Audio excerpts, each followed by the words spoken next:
स्वागत है आपके अपने चैनल स्टडी क्यूआर पर। और आज हम बात करने जा रहे हैं cases related to preamble preamble से संबंधित कुछ केसेस के बारे में।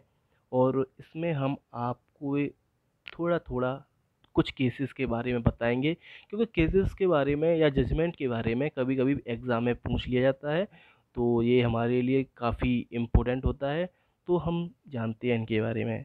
चलो, इनके बारे में जानने से पहले आज के बारे में जानते हैं। आज है 5 जून और आज है वर्ल्ड इन्वायरमेंट डे। ठीक है, तो हम शुरू करते हैं प्रियम्बल से संबंधित केसेस के बारे में। मगर केसेस को जानने से पहले हम प्रियम्बल से संबंधित उन प्रश्न को जानते हैं जिनसे संबंधित ये केसेस हैं या जजमेंट है। तो देखिए उन प्रश्नों के बारे में।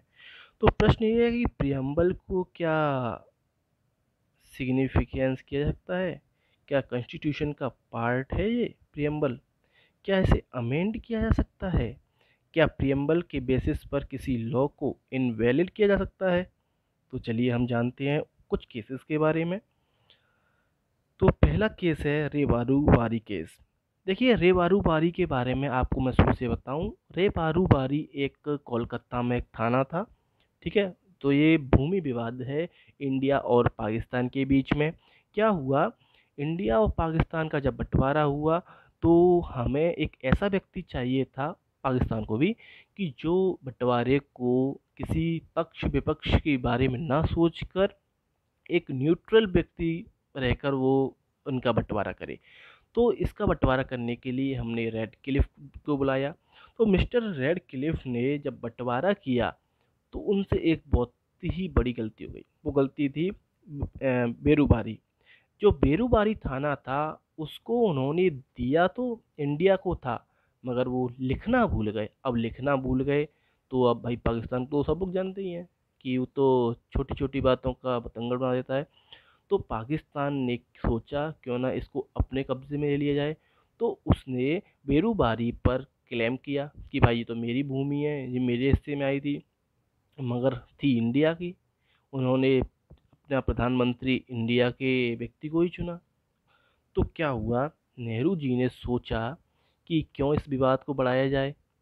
तो उन्होंने पाकिस्तान के प्रधानमंत्री फिरोज़ खान नून के साथ नेहरू नून एग्रीमेंट 1958 को समझौता किया और इस भूमि को बराबर दो भागों में बांटा। मगर भाई अब ये बात कोलकाता को अच्छी नहीं लगी। कोलकाता का कहना था कि भैया आर्टिकल 3 के तहत आप किसी भी राज्य की भूमि को किसी दूसरे देश को नहीं दे सकते। आप भूमि को छोटा कर सकते हैं, आप नाम बदल सकते हैं हमारा, मगर हमारी भूमि को किसी दूसरे देश को नहीं दे सकते। तो इस बेसिस पे उन्होंने केस किया। तो केस किया, उसमें एक बेसिस और था कि प्रियम्बल में लिखा है भाई देश की देश संप्रभु अखंडता बनाए रखेंगे, मगर आप यहाँ देश की संप्रभुता को तो बनाए नहीं रख रहे। तो अब केस जब सुप्रीम कोर्ट में गया तो सुप्रीम कोर्ट ने क्या जो कहा, सुप्रीम कोर्ट ने कहा हाँ ये बात सही है कि आप आर्टिकल 3 के तहत किसी भी भूमि को दूसरे देश को नहीं दे सकते। ठीक है, मगर ये बात भी सही है कि preamble is not a part of constitution. Preamble constitution का पार्ट ही नहीं है। तो इसके लिए इस पे तो बात ही नहीं होनी चाहिए। Preamble has no substantive power. उसके पास कोई वास्तविक शक्ति भी नहीं है। मगर आप इस भूमि को किसी दूसरे देश को सिर्फ एक ही तरीके से दे सकते हैं, वो है आपका आर्टिकल 368। 368 से आप संशोधन करके और इस भूमि को आप किसी भी देश को दे सकते हैं। ये पावर है आपके पास। अब भाई दूसरा केस आता है गोलकनाथ केस। अब Golaknath versus state of Punjab में क्या हुआ, ये इसमें सरकार लैंड टेन्योर एक्ट लाई। अब भाई गोलकनाथ के पास थी 500 एकड़ ज़मीन। अब भाई इनकी ज़मीन जाने का इन्हें डर हो गया, क्योंकि इस लैंड टेन्योर एक्ट में लिखा था कि आप सिर्फ एक लिटिल आप एक छोटा सा हिस्सा ही भूमि का रख सकते हैं, बाकी आपको सरकार को देना पड़ेगा। अब गोलकनाथ ने कहा कि कोर्ट में केस कर दिया उन्होंने कहा कि आर्टिकल 19 में फंडामेंटल राइट्स में मुझे राइट्स ऑफ प्रॉपर्टी मिला है। अब जब राइट टू प्रॉपर्टी मुझे मिला हुआ है तो इसको आप कैसे छीन सकते हैं? तो सुप्रीम कोर्ट ने भी यही कहा। सुप्रीम कोर्ट ने कहा कि फंडामेंटल में 19 में राइट टू प्रॉपर्टी दिया हुआ है, तो आप किसी की ज़मीन को यूं ही नहीं छीन सकते। आपके पास पावर है, मगर आपकी पावर अनलिमिटेड नहीं है, लिमिटेड है।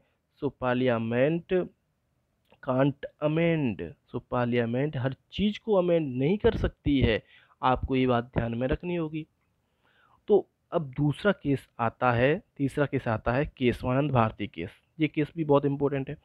अब इस Keshavananda Bharati case versus state of Kerala, इसमें क्या कहा गया है कि इसमें कहा गया है कि पार्लियामेंट चाहे तो, सुप्रीम कोर्ट ने कहा कि पार्लियामेंट चाहे तो पूरे कॉन्स्टिट्यूशन को अमेंड कर सकती है, पर बेसिक स्ट्रक्चर के साथ छेड़छाड़ नहीं कर सकती।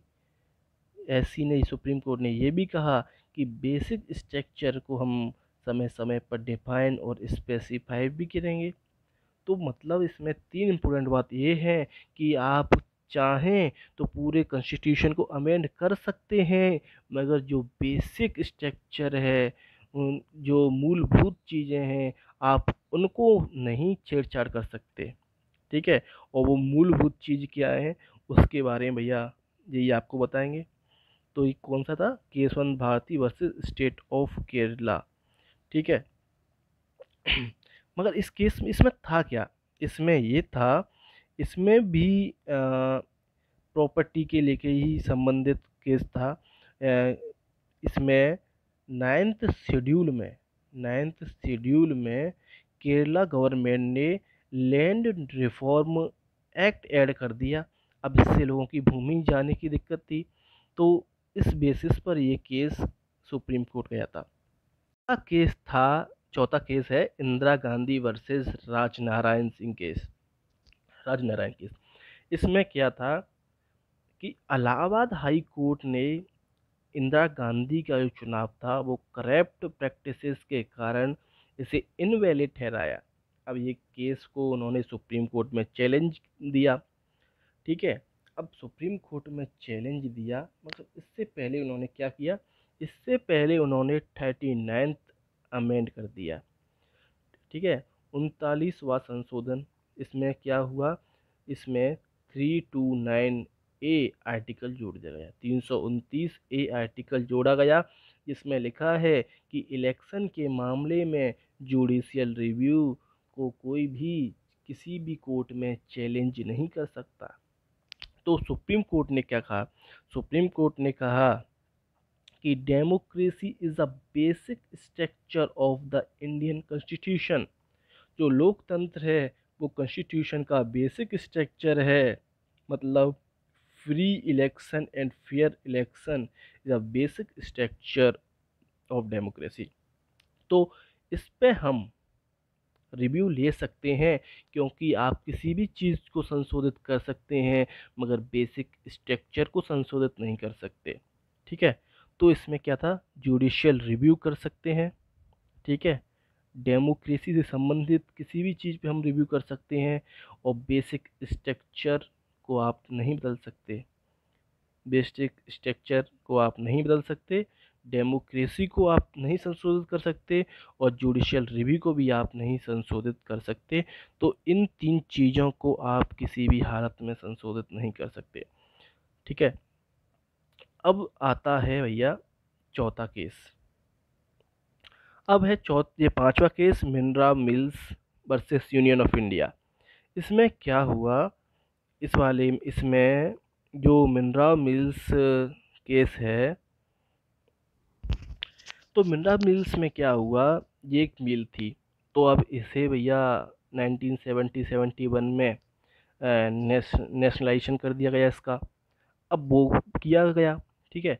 और 42 अमेंड भी किया, जिसमें 368 में 4 और 5 को जोड़ दिया गया, और इसमें कहा गया कि संविधान संशोधन को न्यायिक जांच से बाहर रखा जाता है।